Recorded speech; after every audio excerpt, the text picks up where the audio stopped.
Muda diproyeksi mendominasi komposisi pemilih pada pemilu 2029 mendatang. Namun, pemirsa, besarnya jumlah pemilih muda belum tentu berbanding lurus dengan keterwakilan mereka dalam proses pengambilan keputusan politik.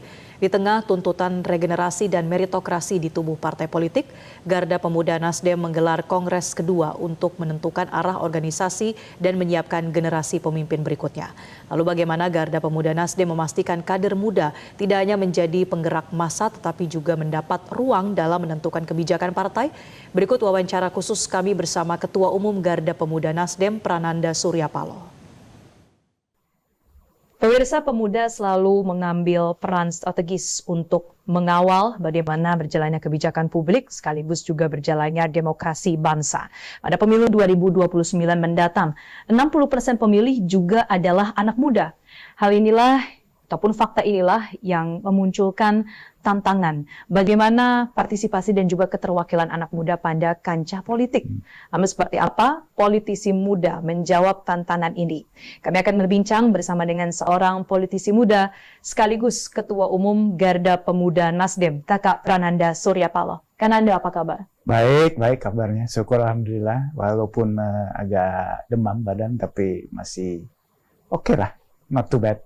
Alhamdulillah kita berjumpa di momen Kongres Garda Pemuda Nasdem juga saat ini ya, Kak. Betul, kongres yang kedua ya. Kongres kedua setelah usia Garda Pemuda 15 tahun. Betul sekali. Mungkin sebelum kita berbicara soal bagaimana perjalanan dari Garda Pemuda, kita ingin tahu perjalanan dari personal Kak Prananda sendiri. Setelah kan Anda tumbuh di lingkungan yang dunia politik begitu kental, kapan Kananda pertama kali menyadari keputusan bergabung politik adalah keputusan sendiri terlepas dari tuntutan lingkungan? Itu jawaban, maksudnya pertanyaan yang bagus sekali ya. Jadi sebetulnya begini, tidak hanya saya tumbuh di dalam dunia politik, tetapi saya juga tumbuh besar di dalam dunia pers, dunia usaha, dan lain-lain lah.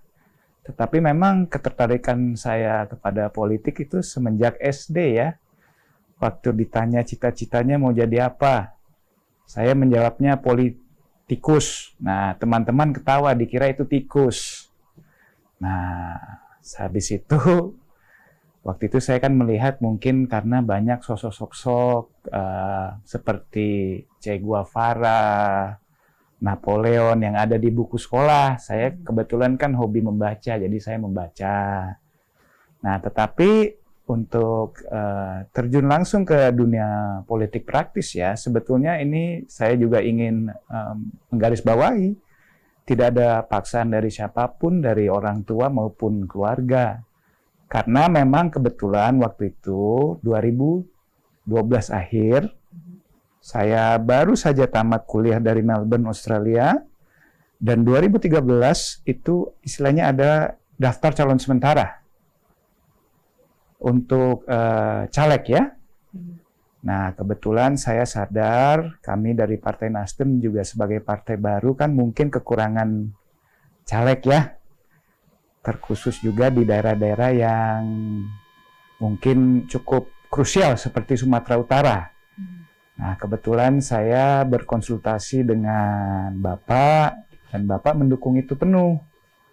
Dan memang saya rasa di luar itu juga saya sudah lama sering ke Medan. Saya walaupun bukan orang Medan asli, tapi saya cukup kenal dengan lingkungannya, dengan budayanya, dengan familiaritasnya, dengan makanannya. Makanya akhirnya saya putuskan ke sana dan dengan perjuangan yang ya cukup keras dan intens karena memang partai baru. Syukur alhamdulillah lulus parliamentary threshold dan kursi dari total 10 kursi saya kursi ke-9 itu pada 2014 lalu. Ya, jadi begitulah ceritanya. Jadi memang sudah dari SD bahkan ya ketertarikan dan pilihan untuk menjadi politisi. Iya. Nah, bicara juga soal sosok dari ayah dari Bapak. Betul. Bagaimana Kak Prananda juga dikenal atau disorot oleh publik sebagai seorang putra dari Ketua Umum Partai Nasdem Bapak Suryapalo, yang juga mendapatkan sorotan adalah bagaimana proses pembentukan atau regenerasi yang akan Anda rasakan itu. Dan mungkin banyak juga yang mengaitkan dengan apakah ini bentuk dinasti politik. Bagaimana akan Anda menjawabnya? Saya rasa mengalir seperti air aja ya. Karena memang Bapak juga sekali lagi saya utarakan tidak pernah memaksakan kehendak. Sebetulnya selalu bilang ya, kalau memang mau jadi apapun jadilah, silakan. Tetapi jadilah yang terbaik dalam versi dirimu. Tetapi saya rasa sekali lagi kalau untuk dinasti politik ya memang kebetulan saya sudah berada di partai ini. Ya bapak saya ketua umum, saya salah satu pengurus teras. Tetapi kan tidak serta-merta notabene tiba-tiba saya langsung didapuk ataupun dipaksa menjadi ketua umum. Tidak ada itu. Saya melalui proses istilahnya yang dari jenjang paling bawah.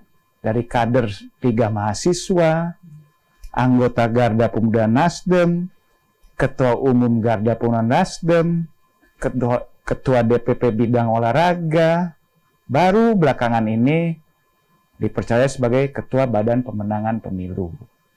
Nah, di samping itu juga saya rasa kalau memang apa yang dianggap dinasti politik itu, ya saya rasa itu memang ambigu ya, tidak serta-merta negatif atau positif, ya terserah publik menilai. Karena banyak, saya memberikan contoh, keluarga Nehru, dikenal dengan Gandhi ya, di India kan itu selalu, dan itu cukup sukses.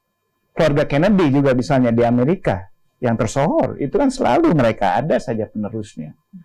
Tetapi juga ada juga yang memang mungkin kurang sukses seperti Churchill sebagai contoh.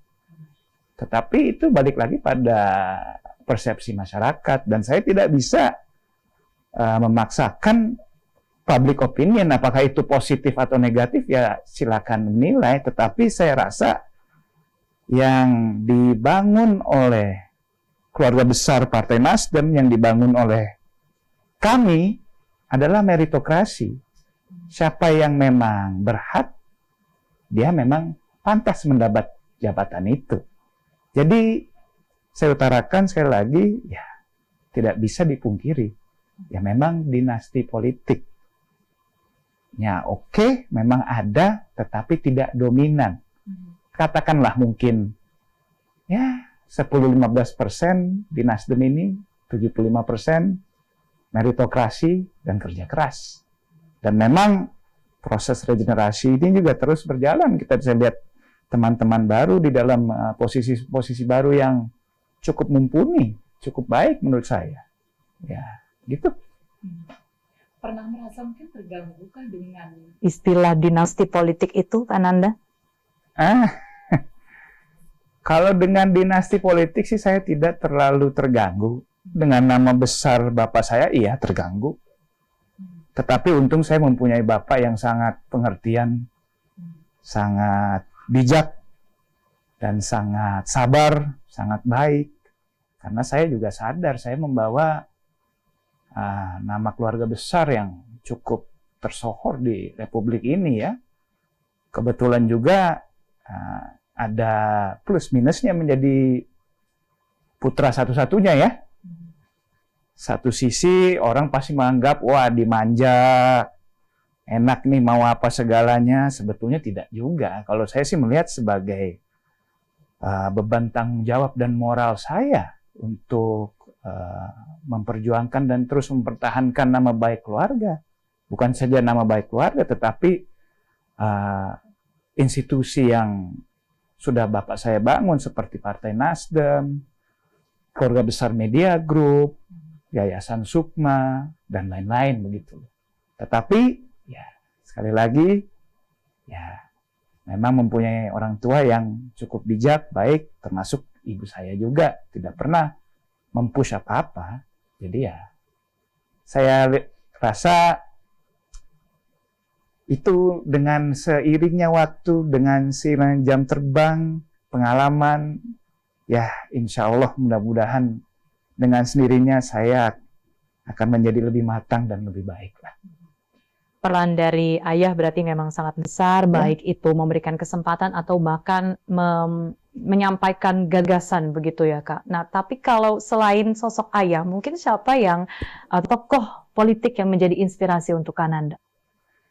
Sebetulnya sih banyak ya, tetapi karena saya ini dulu mengambil sejarah dan filsafat, saya mengagumi Fidel Castro, tetapi mungkin kalau dianggap Fidel Castro cukup kontroversial ya, Winston Churchill juga saya anggap sebagai tokoh pedoman saya, tetapi tidak lupa juga ya founding father Republik ini, Bapak Soekarno, dengan segala perjuangannya, kisahnya, dan saya membaca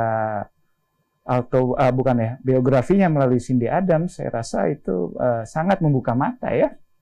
Jadi semua tokoh politik itu yes, tetapi tetap lagi nomor satu tokoh politik panutan saya adalah tetap ayah saya. Dan Anda juga tadi bercerita bagaimana momentum pertama untuk masuk ke politik itu juga terjemahkan lewat lolos ke DPR di tahun 2014. Artinya saat ini sudah berjalan periode ketiga ya, Kananda. Pertanyaannya mungkin, what's next? Apa yang jadi goal dari seorang Prananda Surya Paloh? Kalau saya sih mempunyai prinsip, biarlah mengalir seperti air ya. Tentu ambisi pribadi adalah, tetapi tentu tidak elok saya bicarakan itu terlalu belak-belakan. Tetapi yang pasti saya ingin melihat sentuhan baru, sentuhan modern, sentuhan yang lebih progresif, sentuhan yang lebih beradaptasi dengan zaman sekarang di lingkungan Nasdem. Mungkin itu dulu ya. Setelah itu barulah boleh kita bicara yang lain-lain. Baik.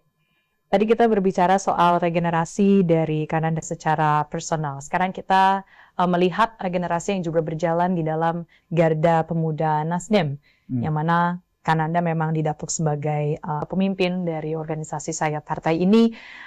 Tapi kalau bisa digambarkan, seperti apa Kak mekanisme dari regenerasi di dalam tubuh Garda Pemuda Nasdem? Jadi begini. Pada awalnya, ketua umumnya itu Kakak Martin Manurung, sahabat baik saya. Dan memang masa jabatannya waktu itu sudah habis. Nah, ditawarkanlah, maksudnya Bapak menawarkan kepada orang lain sebetulnya. Itu mungkin juga kawan baik saya sebetulnya, anaknya Pak Hendro Priyono, Mas Dias. Nah, saya juga mendukung penuh. Dan kita sudah sering bertemu.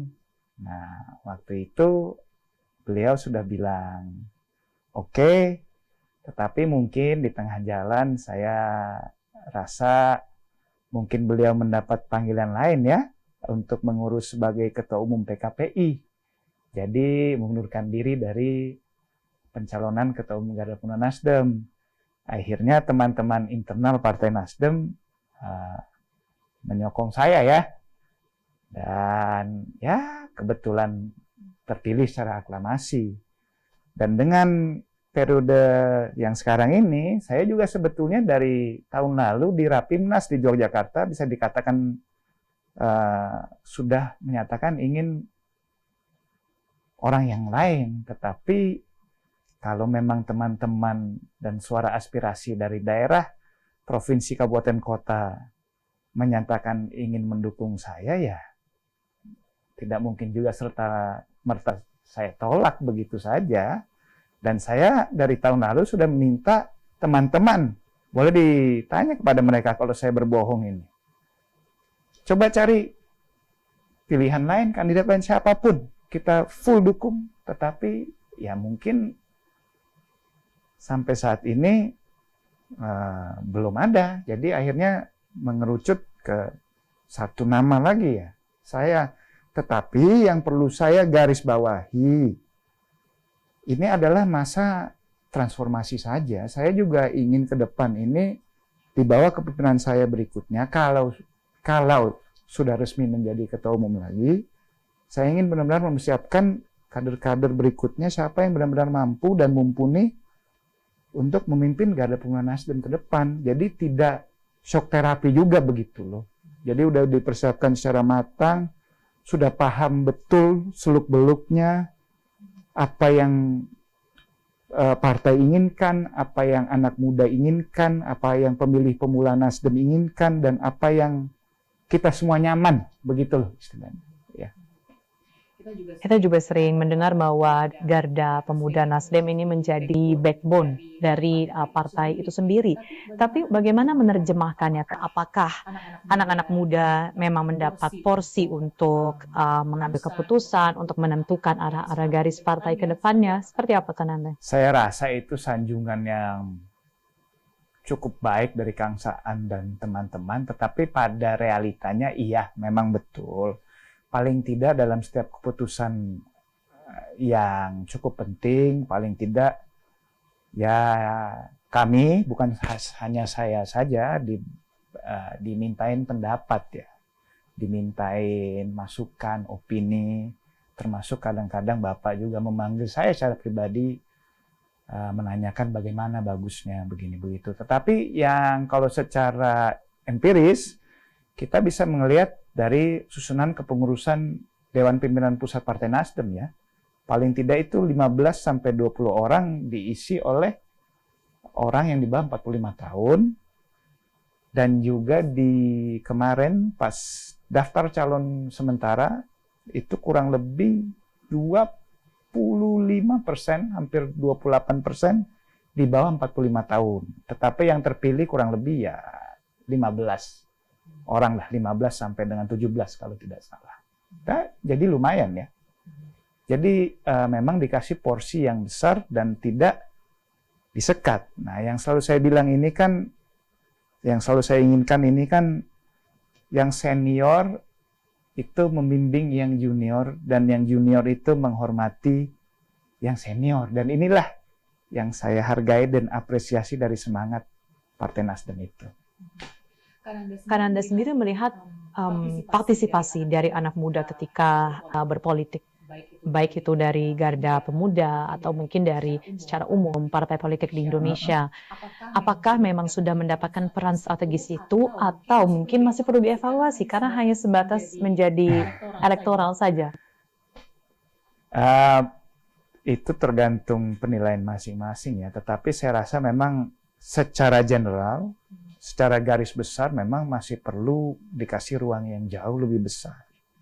Karena 2029 nanti sebagai contoh 60% kan pemilih di bawah 45 tahun. Tetapi mungkin hanya dijadikan sebagai tool aja ya, jangan. Makanya saya menghimbau kepada seluruh pemuda-pemudi Indonesia ini paling tidak untuk melek dulu lah dengan politik, baru kalau memang ada ketertarikan ya silakan. Tapi saya rasa memang partisipasinya perlu ditingkatkan. Tetapi itu juga kan saya rasa balik lagi kepada individu masing-masing nomor satu, kedua baru institusi partai politik lain-lainnya. Harapan dari Kongres kedua Garda Pemuda Nasdem ini, apakah memang akan membicarakan terkait internal saja atau ada isu-isu strategis yang ingin diangkat dari Kongres ini? Tentu isu-isu internal itu yang ingin saya fokuskan dulu. Saya ingin membenahi organisasi ini, termasuk juga bagaimana agar berkolaborasi lebih baik dengan partai Nasdem, karena kami adalah saya partai ya. Tetapi kedua, tentu isu-isu strategis seperti isu lingkungan, isu ekonomi digital, literasi digital, olahraga, semua itu menjadi agenda kita. Tetapi itu saya serahkan kepada teman-teman saya yang junior lah ya.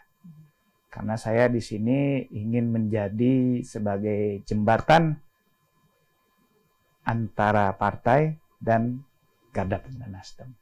Begitu. Terakhir kan Anda, bagaimana menyamakan langkah ke depannya? Karena pasti dari Kongres ini ada hasil ya yang menjadi call to action, panggilan untuk beraksi ke depannya. Bagaimana menyamakan langkah seluruh Garda Pemuda di Indonesia, Kak? Saya rasa itu memang mesti door by door ya, step by step, pelan-pelan, tetapi ya bisalah saya mengunjungi setiap daerah lagi, ataupun paling tidak teman-teman mengunjungi daerah lagi, karena memang yang seperti saya pernah utarakan, bahwa banyak daerah yang pengurusnya sudah aktif, tetapi banyak juga daerah yang pengurusnya belum aktif, karena mungkin karena kejauhan dari wilayah, jangkauan, ataupun kekurangan logistik, atau kekurangan sokongan ataupun dukungan dari partai. Nah, itu yang saya ingin pastikan, biar intun dulu semua ini. Bagaimana Partai Nasdem dari tingkat pusat hingga dengan kabupaten kota, sama juga dengan Garda Pemuda Nasdem dari tingkat pusat sampai dengan kabupaten kota itu sinkron. Jadi ya memang saya rasa kita perlu melakukan roadshow dan menanyakan apa sih kebutuhan teman-teman, apa sih keinginan teman-teman, karena setiap daerah pasti mempunyai kearifan politik lokal yang beda-beda, ya kan? Dan itu yang perlu saya ketahui. Jadi mungkin ini adalah hajatan besar, tetapi setelah hajatan besar ini tentu saya akan mengutus teman-teman untuk segera melakukan bagi tugas lah ke wilayah masing-masing, gitu ya.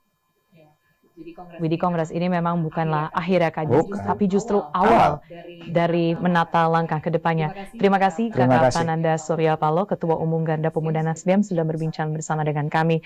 Dan pemirsa, demikianlah perjumpaan kita. Sampai jumpa di kesempatan berikutnya.